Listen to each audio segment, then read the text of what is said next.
Then we will go live, Randy. All right. One of these days I'll get this timing down pat. So it's tough.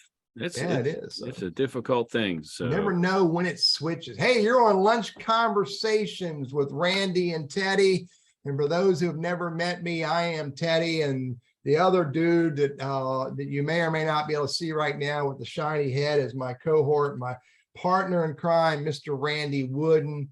Lunch Conversations with Randy and Teddy is sponsored in part by the Elder Law Firm out of Greensboro, North Carolina.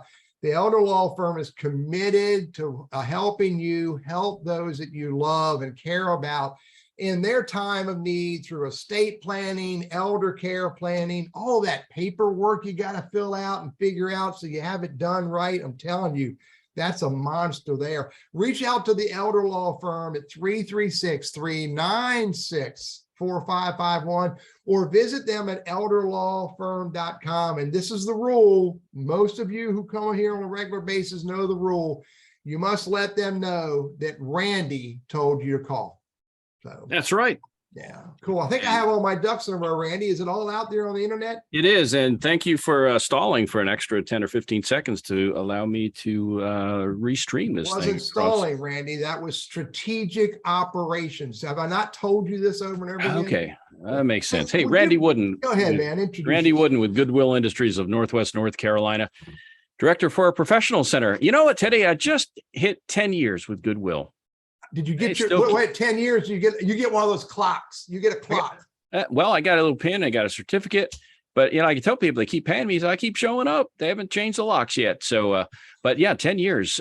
If you're a professional and you're watching this, or maybe you know somebody that may be in a job search, most of my clients are in the triad, but I have clients around the country. And so our services are free. If there's somebody that you think could benefit from a little help here and there, steer them my way. You can find me on LinkedIn. I'm happy to try to help. But a couple of times a week, I get together with my cohort here, Teddy Burriss, and we bring in special guests to talk about job hunt related stuff, professional development stuff, and things that frankly interest us, business and otherwise. So this week's no exception. It's the first time, Teddy.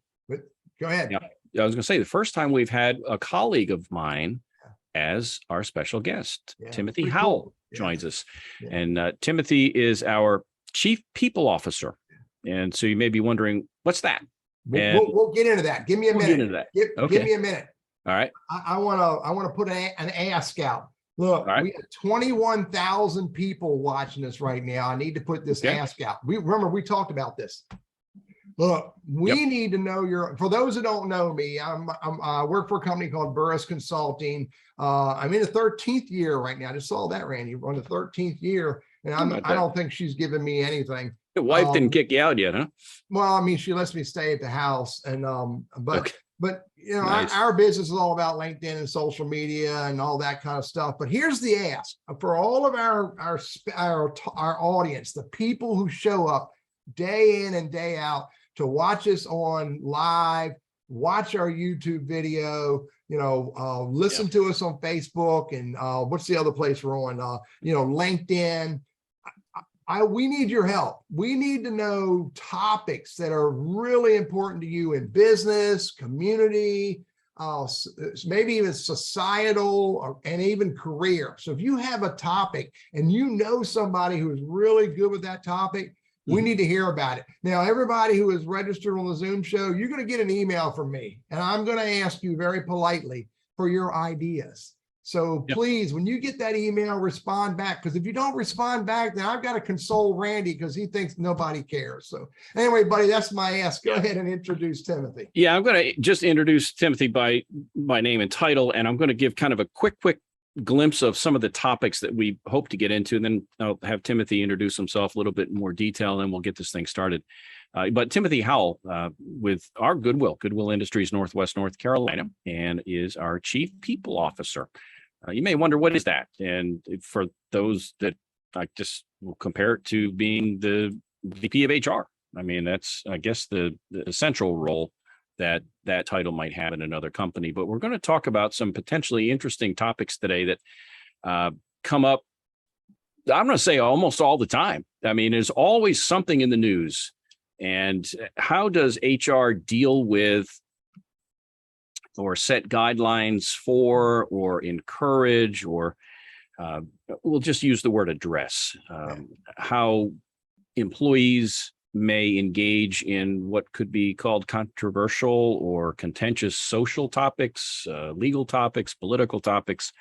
And it's pretty timely. I mean, you'd have to be head buried in the sand not to have seen the last several years, just a whole host of issues. So we're going to cover some of that. We hope that you'll join in with comments or questions for Timothy.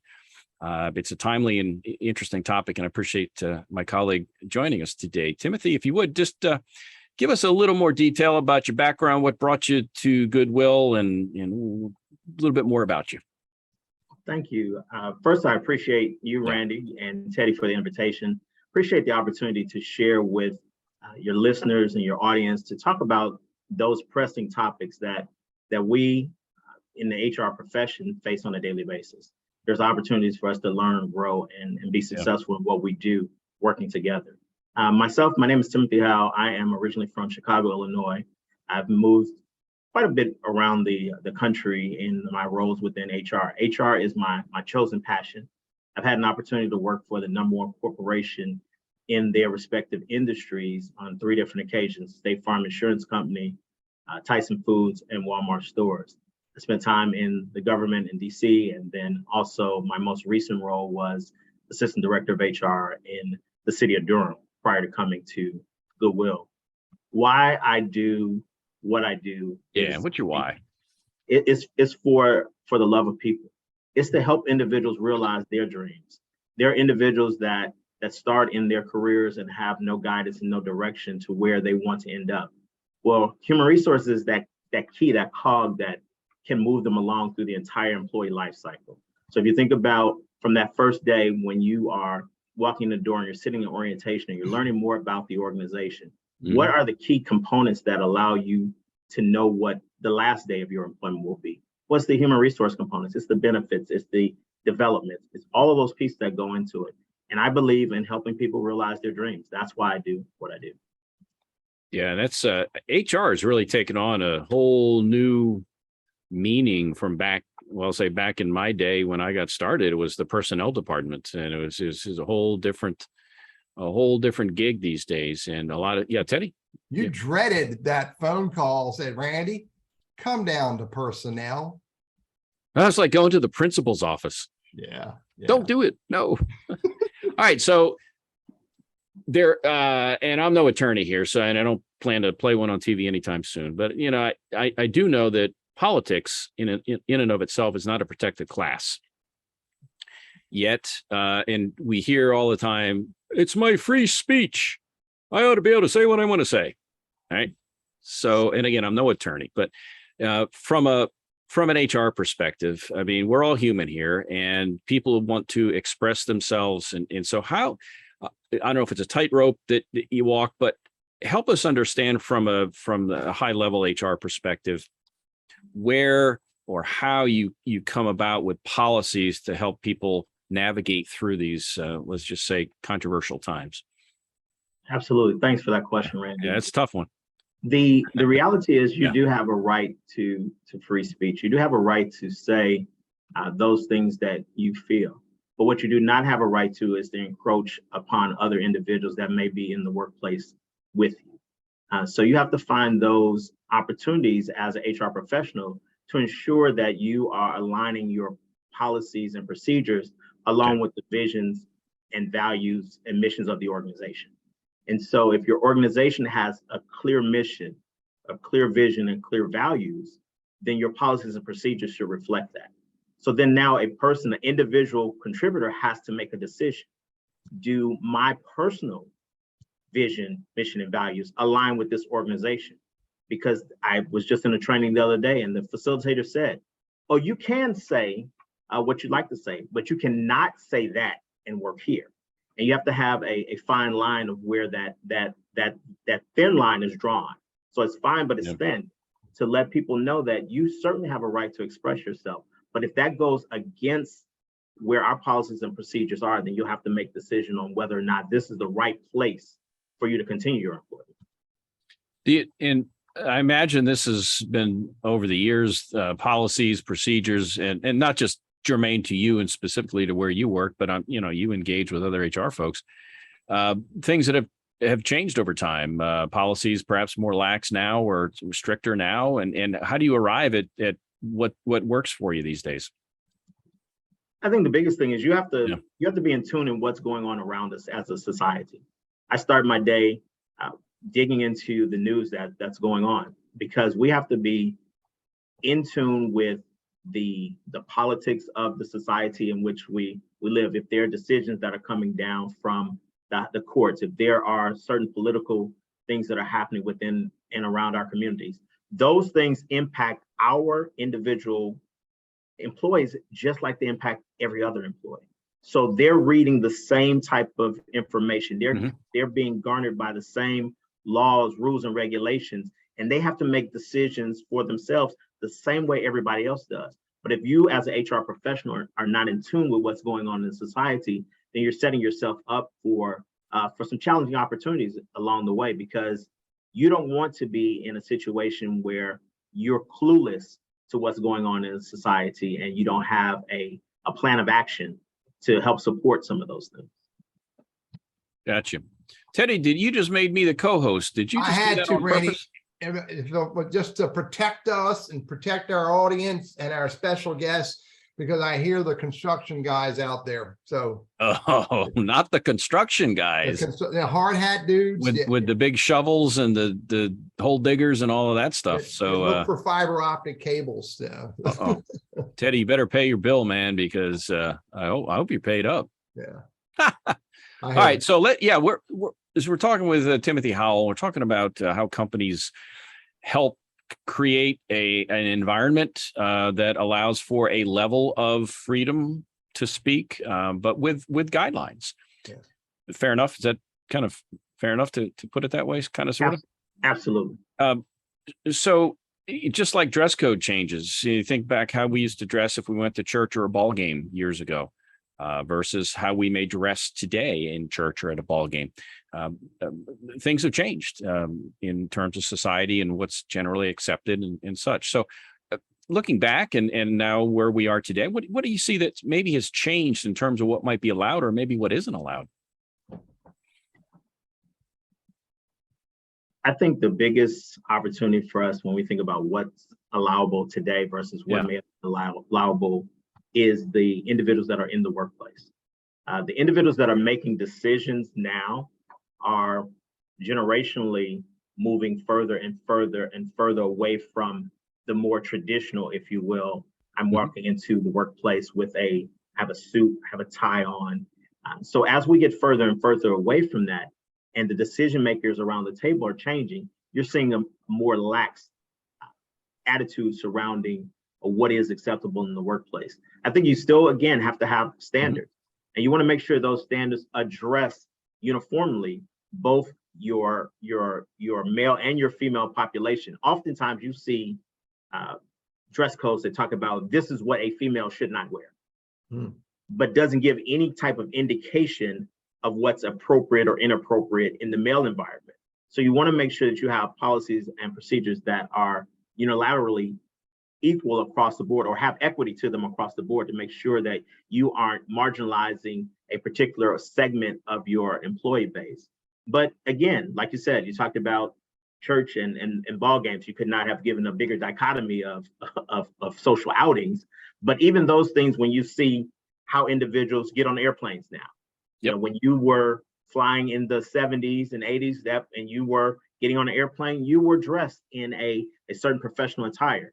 Now, you definitely see individuals that apparently look like that they thought that the bed was right next to the airplane, and so we go get on the plane. So we've kind of laxed it in our mental capacity to think about what does that professional dress look like. But again, as an organization, you have to have where your line in the sand is and say, this is what we will and what we won't accept as an organization, and then hold fast to it. You see in the news where individual restaurants are having dress codes and they want people to dress a certain way.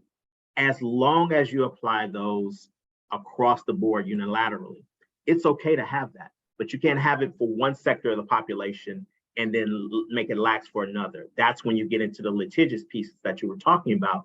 And that's where you see lawsuits start to happen, when we start to discriminate based upon certain sectors of the population. And Timothy, that's important. Back in the old day, we called that the CYA, and do it right, and so you don't end up in court. But there's a whole nother piece to this that I wager that you understand as well, and that is, when you're fair to everyone, then you create a better environment for everyone. And when organizations aren't fair to everyone, then you get little fiefdoms happening in the organization that, whatever those groups would be, maybe they're men against women. I'm being facetious with that analogy, but you get these little fiefdoms like, well, they're not fair to us. Look at how they're treating that group. And that destroys employee morale and creates that other really expensive issue called employee turnover. Is that fair to say? That is. The biggest thing about your statement, though, Teddy, is fair. Yeah. So when you think about the word itself, fair, that is not an equal term across your demographics. So what may be fair to one particular demographic within the workplace may not be fair to the others. So if we have a policy that we deem is fair, but as a certain segment of that population, I can't obtain that because I don't have the resources, I don't have the tools to be able to do it, then it's really not fair. What we want to look towards is moving to equitable. Okay, good point. And those policies take into account some of the differentials that are within our societal norms, that we have to understand that not everyone is at the same point at the same time. Yeah. So if we have equitable policies and procedures, then we have an opportunity for those in the majority and those marginalized will have an opportunity to reach the goals at the same time, utilizing the resources that are there. So Randy, put it on the calendar, dude. August 17th, 12:17 p.m. I got reminded that I'm using an old school word and an old school philosophy, and I need to be using this philosophy of equitable. There you go. Yeah, I got to ask you this then. How do you help to determine what I guess I would call the level of equity needed to create, I'll call it a level playing field. I don't know if that's a good word to use or not, but to your point, if equity is needed, what is there a measure that you use to achieve equity? How do you go about that decision-making process? You have to look at it in its individual characteristics based upon each and every policy and procedure. I think you have to look at everything with an equitable lens. If you have a policy that talks about, let's stay in the dress code realm, and your expectation is everyone's wearing a certain level of clothing.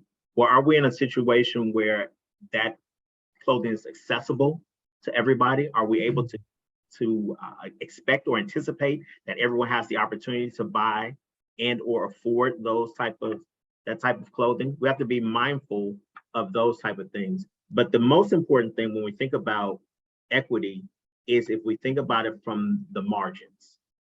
Everything inside the middle of the page is pretty much easy to manage. But if we learn how to own the margins, realize those individual populations that have been marginalized for whatever reason across the annals of time, we have to realize, how do we get them closer to the middle of the page and away from the margins? So there are certain opportunities where we're looking at where you may have food insecurity. So we have individuals that the only meal sometimes the children get is at school. But then when school was closed, where are those individuals having the opportunity to have those meals? So that's a marginalized community that we've got to bring closer to the middle by doing things like food subsidies, the food banks, those things where they're getting that nourishment that allow their minds and their bodies to continue to regenerate, and so they can be successful in society. So it's all those little things that come into play that when we talk about equity, we have to look at that across the board. Teddy, I know you're going to keep an eye on the chat. If you want to work one in, that's fine. If not, we can plow forward. Your call. Let's take this question, because in some organizations, this is a hot issue. The rumor mill. Sorry. What did you, Teddy? What did you hear? What did you hear about me? I don't know. Did you hear something? I heard that Timothy crumbled up some crackers on his wife's carpet in her office, but don't tell her that. That's not true. I'm teasing there. So I think it's Brandy. Tim, but the rumor mill, this is one of the HR issues that I know HR professionals get involved in. And at a high level, you know, Timothy, to what extent does HR need to get involved in that? Well, first thing I think I need to address is the fact that I have not eaten a bit of crumbs here in my wife's office. I want to address that on the front end to make sure that everyone knows that. And then I'll make sure that I go find a vacuum cleaner, even if there is a crumb in here. So let me address that out front. My bad. That's okay. That's okay. But I think that the rumor mill, first of all, communication by definition is a shared meaning or understanding between the sender and the receiver. Yeah. That means that for me to receive a rumor, I have to take that in. And so then now I'm accepting that rumor. And then now I am the host of the rumor. Because a rumor can stop with one person, because I don't allow the rumor, I don't allow the gossip in, then I don't ever have, and I certainly don't have to ever put it back out.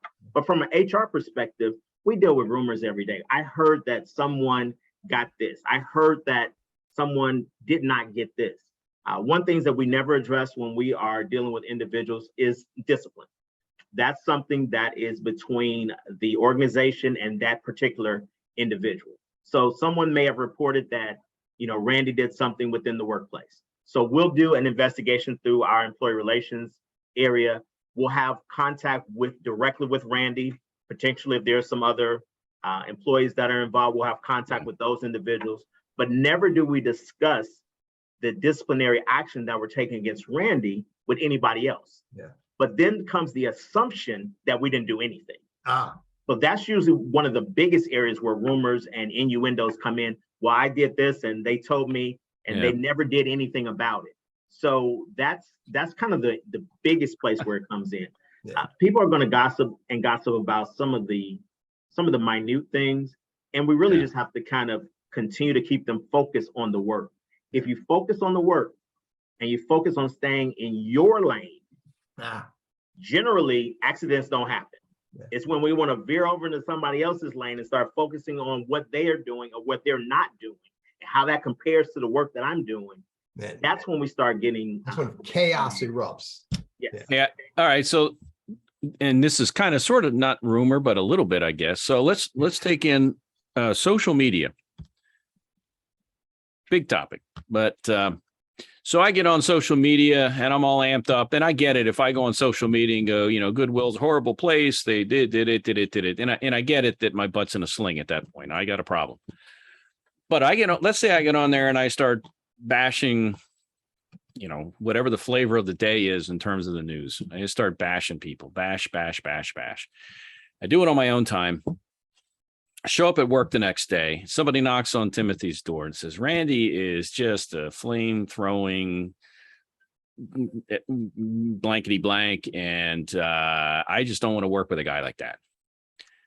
So that I guess is a case of doing something off hours that could be deemed to be something that wouldn't be appropriate during work hours. How do you play referee with that kind of stuff? Well, the first thing, it's on a case-by-case basis. So we have to look at, and normally those things within the social media realm, you'll be surprised how many people bring those things forward. And a lot of times it's not fellow coworkers, it's the community. So if you're purporting yourself as Randy from Goodwill, using you as an example, then you have to, in both your day-to-day work life and your day-to-day personal life, you have to say that I'm representing, because to the outside public, all they see is Randy from Goodwill.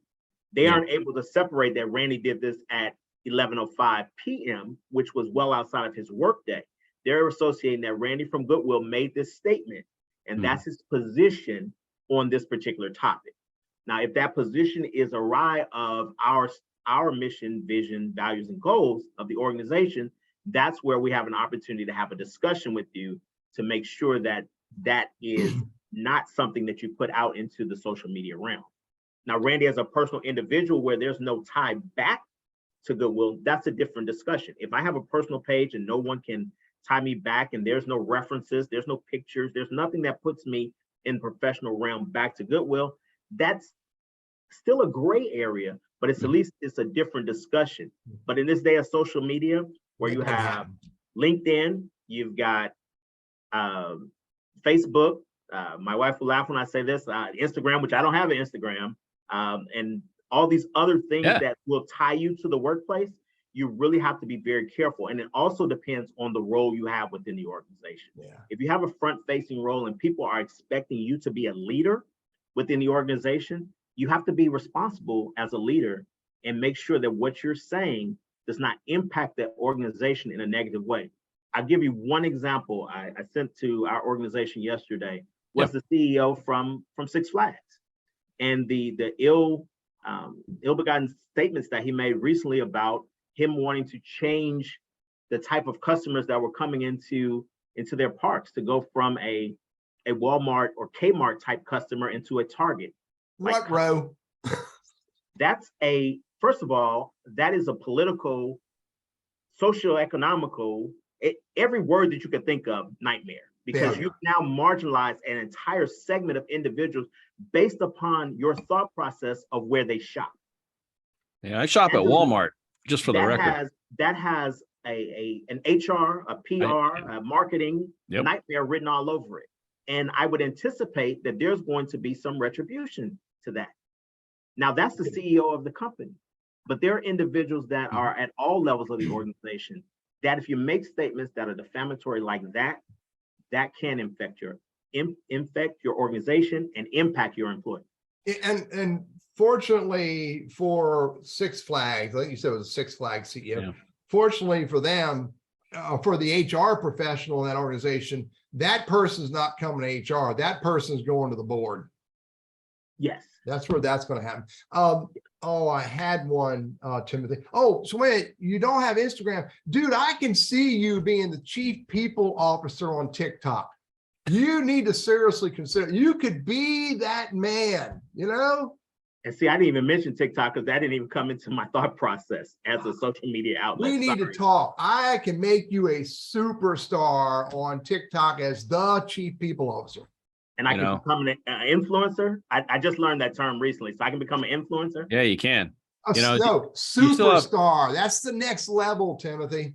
Hey, quick side note. Back in 2004, one of my clients, do this on my own before I came to Goodwill, and one of my clients turned me on to LinkedIn back in 2004, April. So I was one of the first in the world on this thing. And I remember at the time, the guy's name was John. I said, John, first of all, I never heard of LinkedIn. Second of all, MySpace, I mean, was rocking. That's what we were all using. You know, that was the way to, Teddy, MySpace. And I thought, well, I have any use for this. Anyway, so I turned a few guys onto it, a few clients of mine. And lo and behold, a couple of years later, boom, it took off. And it's kind of the big horse to ride if you're a professional in a job search. But just a side note. Yeah, there are a lot of social mediums out there. And so it's just a matter of, I guess, how do you want to spend your time and how do you want to be known? We had Timothy, we had a lady named Lita Citroen on a few weeks ago, talked about your creating your personal brand. And she talked specifically about how to deal in the workplace with topics that aren't part of your brand. And again, politics, religion, hot button topics. And her the key takeaway I got, and I think what I'm hearing in you as well, is consistency. So if she doesn't want to talk about politics to her coworker bee at the water cooler, but she'll open up to you about those same topics, she's not being consistent. And so the idea is consistency. That's what I'm hearing with you, is set the policy, do it with a level of equity. And I'll also toss in what I'll call reasonableness. You can't force people to sit at their desk 8 hours a day and not get up and move around. I mean, you got to allow people to engage, but within reasonable guidelines. Are there something, and we've got, oh, Teddy, we're halfway through. You want to do the halfway break? Let's You do ready that, for that? and then we'll go into the second half of the show, and we'll get a little deeper in the conversation. Okay. Yeah. Hey, look, this is we're really grateful that the Elder Law Firm supports lunch conversations of Randy and Teddy. You've heard me say this before, that they who's important to you, who you care about serving and taking care of in their elder years as we transition, out of the workspace and into whatever we want to call that retirement. These people are important to the Elder Law Firm as well. So reach out to the Elder Law Firm for estate planning, for elder care planning, for all of that paperwork and all that legal stuff you got to put together to make that transition way better for everybody. Call them up at 336-396-4551. Let them know that Mr. Randy Wooden told you to call. How did we ever come up with that thought anyway, Teddy? How about you? It was brilliant. It was a brilliant thought. Where did it ever come from? Dude, why do you have to ask that question? You know the answer. Didn't you tell me to do that? Never mind. Moving. I got one I wanted to share, and you now got a you just question? made me forget about it. Was it Mary's? No, I can't remember. Go No. ahead, buddy. I'll come back. Let's go ahead with Mary's question. So Mary asked this, Timothy.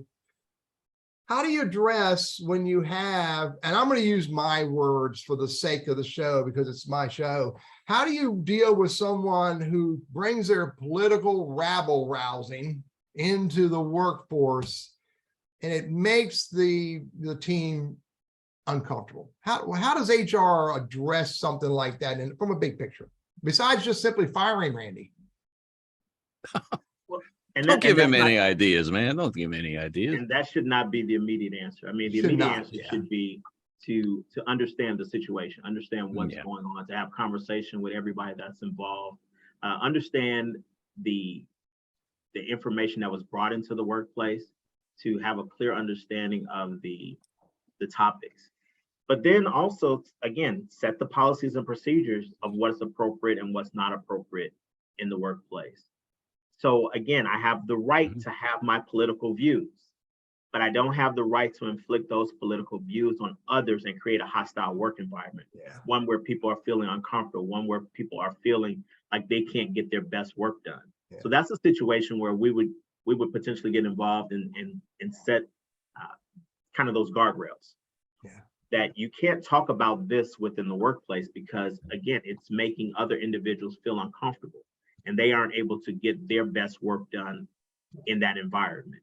And that's usually done through coaching, giving an opportunity for that person to learn how to interact with his coworker or her coworkers in the workplace. That's that first level. Now, if it continues to persist, then you have opportunities for additional disciplinary actions that could include up to and termination. So let me ask you this, put your attorney hat on here for a second, and I'll use the word harassment. And, we've had coaching regarding harassment, sexual harassment and other forms of harassment. Does this fall under that harassment umbrella or is this somewhat of a separate legal funnel or silo? Does it fall under harassment? It depends. It depends. And I say that that's a good attorney answer. That's a good legal answer, by the way. I love it. And I think you knew from the beginning of this that I am not an attorney, but I have a very, very close relationship to one. In fact, so that's what I hear.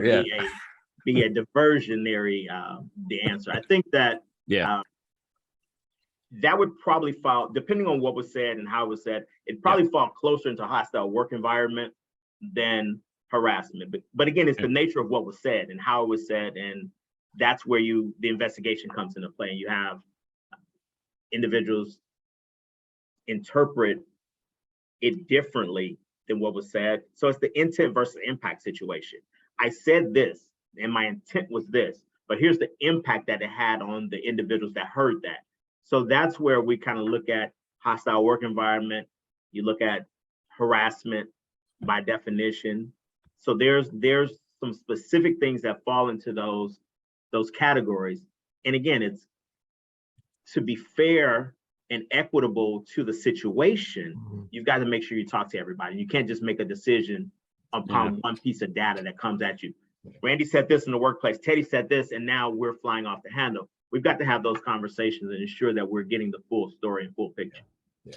Hey, So- just real quick, if you've got a comment or question, please put them in the chat box. Teddy will keep an eye on that and try to work them in where we can. This is great conversation, Timothy. I appreciate you taking some time to share some thoughts on it. Yeah, Teddy, what do you have? Timothy, back in 2001, 2002, I helped an organization with 2,500 employees rewrite their entire employee handbook, 2001, 2002. I can't remember how many pages it was. I want to guess it was probably 20, 25 pages back then. I can't help but imagine that the employee handbook now comes in a wheelbarrow. It's gotten so big, except for where organizations get smart and they put statements in there that are simple and clear, and then they have other content that supports those statements. Example, I'd love to hear your take on this. You may or may not know this, but the medical director for Mayo Clinic in 2012 published their social media policy. It was 12 words. Don't lie, don't pry, don't cheat, can't delete, don't steal, don't reveal. That was their social media policy. Now, granted, there's a document that supports that, but that's all they put out there in the beginning. I love to hear your thoughts about what's happening with this whole handbook. Is it becoming unwieldy, or have HR professionals figured out a way to keep it and control it? I don't necessarily think it's a wheelbarrow, but in some cases you may need some assistance in carrying. It just really depends on the organization itself and how in depth it goes into all of the respective areas. Depends on the field that they're in. Yeah. You may find that in a medical field that you have a more robust employee handbook that you may find in some other fields, just because of the nuances of the work that they do. Yeah. But I think that what he said and how he said at that particular time may have fit the time. Yeah. I think post, and what we were talking about prior to everyone coming on, post-COVID, and then I use that term very loosely because I feel like we're still in some of the throes of a pandemic. We still have real lives being impacted. We still have individuals that are dying from that COVID-19. So we want to be mindful of that and be respectful of that. But as we come through the environment, post-lockdowns, post-shutdowns, we've got to learn as a society to re-socialize ourselves. We've lost connectivity. For 2 years, we as individuals, even as small groups, as families, stared at an inanimate object. Yeah. That the only type of information interaction we were getting back was from a square, even if there were people in that square. So we've learned how to, the social distancing for what it's worth, is probably a good thing, because I don't know that we know and understand interpersonal space anymore. We don't know how to be in the same space with each other, have conversations, and realize that it's okay to have a differing of opinion, because we are stronger when we're in the social media environment. Oh, I have a strong stance when I'm on Facebook. I have a strong stance when I'm in the social media realm, but somehow that changes when we get face to face. You no longer have that inanimate object, the computer, the laptop standing in between the two of us. We now have to communicate one to another. And I think we would do ourselves a great justice if, as a society, we work to learn how to be socially interactive one to another. I think that's where we see the basis of a lot of our complaints within human resources now, is people have forgotten how to talk to one another, how to communicate, how to work together collectively to get a project done. We have more complaints about that than we do about some of the bigger things that you see. Yeah, and people tend to go from 0 to 60 in 3 seconds on social media. You just hit send and don't think twice about it. Probably, Teddy, you were going to say, and we also have a few comments, questions here. May want to tackle. Yeah, I'll get to those in a minute, but I'm with you, Timothy. One of the things, I had a conversation with a business leader this morning. He goes, "Man, I'm struggling to figure out how to fix this problem." And his view was the problem is a combination of technology and infrastructure and systems. And I said, man, those are important, but I think of something that's easier for you to address is the people. How can you help the people be better people? How can you help the people understand better? How can, in the context of this conversation, how can you help people understand how to have conversations? You know, this term is too simplified, civil conversations. And I think it's just too simple. I mean, how, you know, or maybe the wrong way, how can you just help people understand that a conversation is listening and asking questions and sharing? And when we do that, we're better off. Well, it kind of goes back to that definition I said about communication. Yeah. Communication being the shared message. So we talk about shared message. That means there has to be a commonality of language. There has to be a commonality of thought between the sender and the receiver. But we find ourselves in a society today where individuals are not listening to comprehend. They're listening to respond. Yeah. So I'm listening just enough so that I can provide a response where I don't care about the entirety of what you're saying. I'm just seeing where I can get in and just give you a response. And then I move on to the next thing. Where instead of us sitting back and listening to comprehend, we have a full understanding of the message that you're bringing forward. And then we have time to dialogue between each other for that comprehension. I think that's where we're losing out. And we have a society now that we barely listen to one another. We have individuals who, depending on the hierarchical structure, they think that because I am big I, you're a little person, if you will. If we don't take care of the base of our organizations, they will fail immensely. So if you take nothing away for those that are listening today, those that are leaders, those that are professionals, if you don't take care of the individuals who keep the lights on in your organizations on a daily basis, you will fail miserably. Yeah. Timothy, DDI or HRDQ, do those ring a bell with you? No, give me what you mean. What you just spoke about, I learned from Dynamic Dimensions International when I became a leadership trainer. DDI is the name of the group. So I'm with you 100%. It's a powerful set of human tools to understand, to listen, to comprehend, not just to respond. I'm with you. So yeah, that can be a learned skill. I think, or it can be something. Yeah, if Teddy can learn it, I'm learning it, Randy. Teddy can learn it. It's attainable. So that's good to know.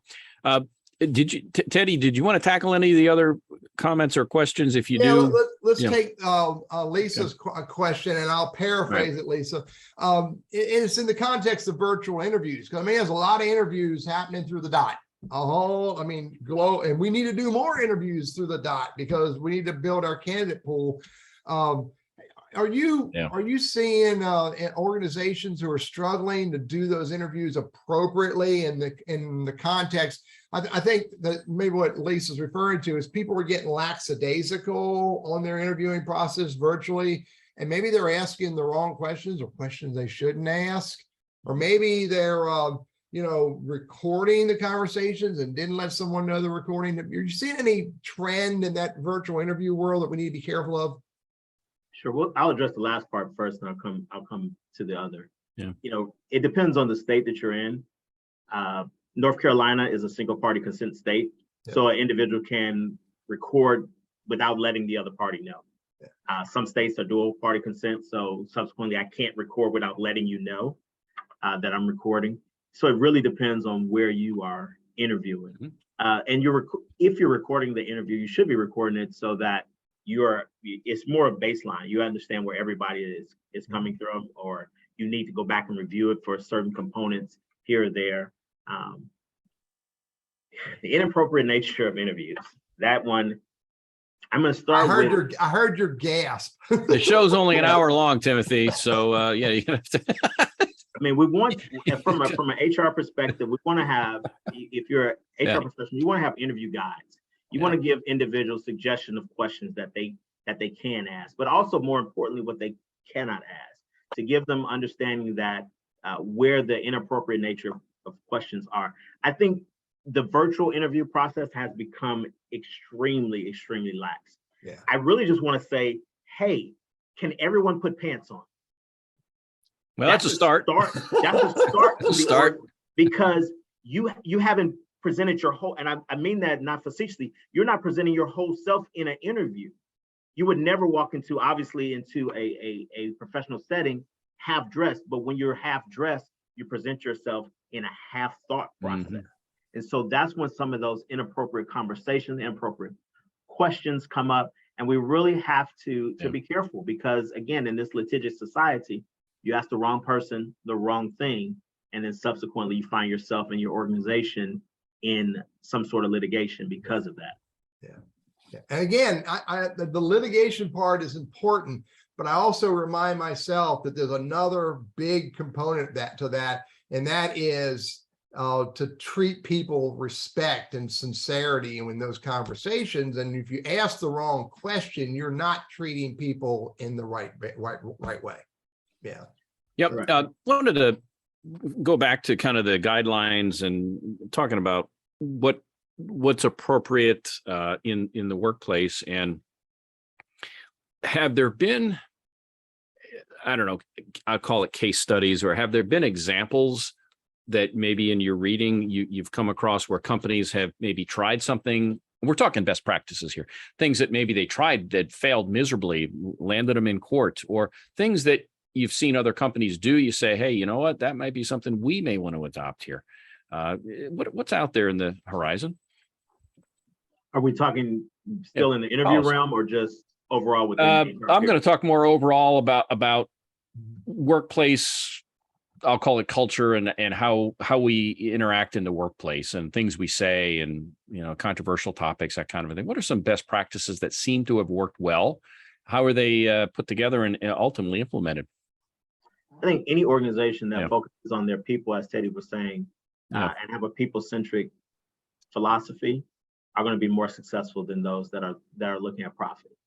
No matter what sector of the business you work in, if you're taking care of your people, you're going to see a return on that investment. You'll see companies like Google and Microsoft and those companies where their employees are talking about all the wonderful things that are open to them in their environment, how they have the workplace of the future. And then you hear some other companies, and I prefer not to name those particular companies, where they're hire a lot of individuals, and you'll see a lot of people working for some of these companies, but they have one of the worst cultures in the society that we know of, but they pay well. So people will go there for a short period of time, get compensated, and then they'll leave. And they'll go find an environment that is respectful to their personal values. They'll find an environment where I may take less pay, but because the culture is where I feel I fit in, that I will stay in that culture. People, again, we've heard this from day one. People don't leave organizations, they leave their managers. And that's where we would make the biggest impact, is we take care of the individual people and we train the managers and help them understand how to have that care and concern for the individuals, because it's both of those pieces together, working together. I can't tell you that what I do on a daily basis as I sit around my peers in our executive leadership team, that what we're doing, we want it to impact everybody throughout the organization. But I don't have the day-to-day interaction with those individuals. I don't have the day-to-day conversation with those individuals. We've got to train the managers and supervisors that do, to ensure that everything that we're trying to do at that level of the organization is permeating throughout. And a culture is something that it's a being. It lives, it breathes. Mm-hmm. Culture, the etymology of the word talks about cultivation of the land. And so when we think about how we cultivate a organization, it's something that you walk into and you feel. It's not something that's a program or an initiative that we have to do to get there. It's something that it becomes your brand of the organization and who you are. I think I'm sorry, Randy. And everybody understands it, Timothy. There's no second guessing it. It's so prevalent that there's no denying that it exists on the positive or the negative. Yeah, Randy, I'm sorry, buddy.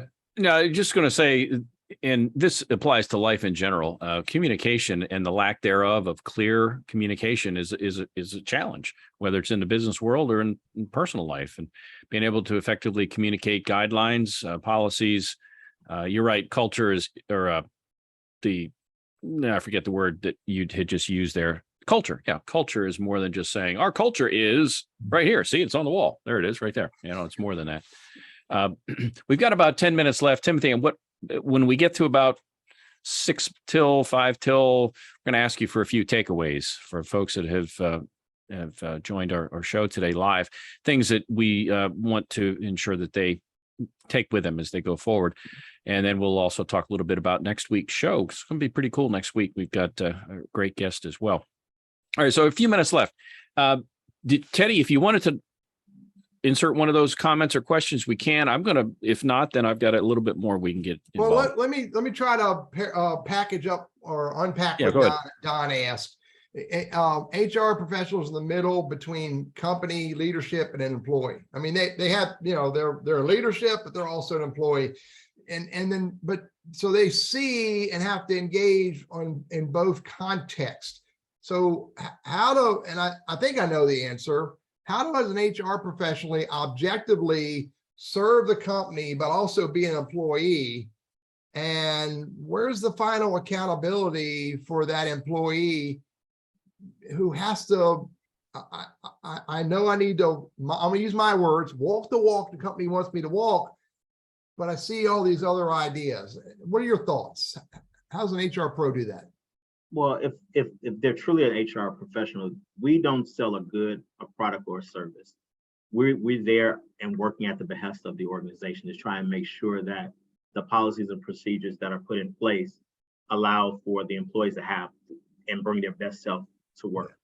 I've always said that a person does not get up out of the bed in the morning, put on their clothes, get into their mode of transportation to report to work to do a horrible job.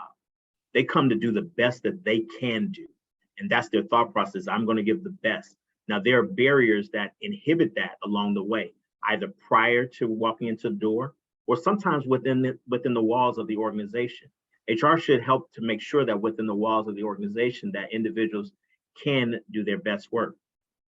I've always stood on my career to say that I won't do anything illegal, immoral, or unethical, because as an HR professional, that's all I have. Yeah, I have to be able to stand on that. So if a person brings me an issue, a problem, a concern, then I have to approach it from that manner. And I have to be able to stand up in a meeting, in an environment, an investigation, and say where the organization potentially may have done something wrong. Because at the end of the day, when the rubber meets the road, and if it goes to litigation, 9 times out of 10, I'm the one that's standing up there sitting there testifying. well, yeah, I'm the one who has to raise my hand to God and say that I'm telling the truth and nothing but the truth. yeah. So I'm not going to put myself in a position where I'm saying, oh, well, the organization didn't do anything wrong. I'm willing to go into my boss, the president, CEO, close the door and say, you know what, this is something that we did wrong. Yeah. I'm able to identify that, but you got to be a strong HR professional to be able to do that. I'm not saying that it's not out there that individuals will side with the organization and say, well, I can't say anything because I'm afraid of my own job. I don't sit in fear of the role. You hired me to do this particular job. So I'm here to do that for the organization. I believe I have a ton of colleagues in the HR professional world that feel exactly like I do. But in every profession, they're good professionals. And then there are those that are challenged in the roles that they're doing. And HR is no different. Yeah, I get you. I think if we refer to ourselves as an HR professional, then we look at what that definition means and we act that way for the sake of all involved. Yeah. Hey, we've got just a couple minutes left before I want you to wrap up. And I noticed that some of our attendees are in the talent acquisition arena. And I guess I'd be remiss if I didn't at least acknowledge that all companies are having challenges attracting and retaining folks. And, you layer COVID on top of that. And you layer all the controversial topics on top of that, and you layer all the regulatory compliance on top of that. And you HR guys have it easy. I mean, you get a cake job, right? So, Randy, he's bald now, man. When you first met him, he had a full head of hair. well, that's true. That's true. But on a quick serious note, though, if you had to look at this little crystal ball kind of thing, and Teddy has a crystal ball there, by the way. He's got it stashed away along with his rotary dial phone and his Rolodex. But what's the future hold here as we look down the road? You pick, 6 months, 12 months, 6 days, I don't care. But retaining, attracting talent, great resignation. What's the crystal ball look like in terms of best practices? Where are we headed? That kind of, take it any way you want to. The great resignation is Yeah. really just became the great realization that we as organizations can do things differently. We as individual employees can do things differently. Yeah. But I think when organizations come back together after this lockdown and closure, that they weren't ready to adopt some of the things that they learned during the height of COVID-19. So it's like, we're going to flip the lights back on. Okay, everybody back to their seats 5 days a week. But we have a subset of our culture now that realizes that I do my best work at home. I do my best work and I present my best work in an environment where I don't have to sit in an office all day long. So they're realizing that and saying, you know what, I'm going to follow that and pursue that portion of it. Organizations have to realize and say to themselves, what is it that we can do to adapt to that different type of work environment? The gig economy is changing how individuals come into the workplace. I want to work on Monday and Monday only, so that's when I cut on my Uber app, and so then I'm out there Monday and I'm driving and doing that type of thing. But Tuesday I don't want to work, so I'm off, and I create my own work environment. So how do we as organizations do that? We're losing baby boomers are leaving the workplace continually at a rapid pace. And historically, we've seen that the generations thereafter did not have as many individuals that are coming into the workplace. The birth rates were lower. So subsequently, we don't have the larger pool to choose from. So we really, truly have to learn how to do what we do today in a creative fashion, working within where our largest segment of the population that's coming in is the millennials. And how do we learn from them? We talk to them. We have conversations. We realize what their expectations are instead of assuming. It's easy for me to assume, okay, this is what a millennial wants. I had a conversation earlier today where a millennial said, you know what, that's the younger millennials and not the older.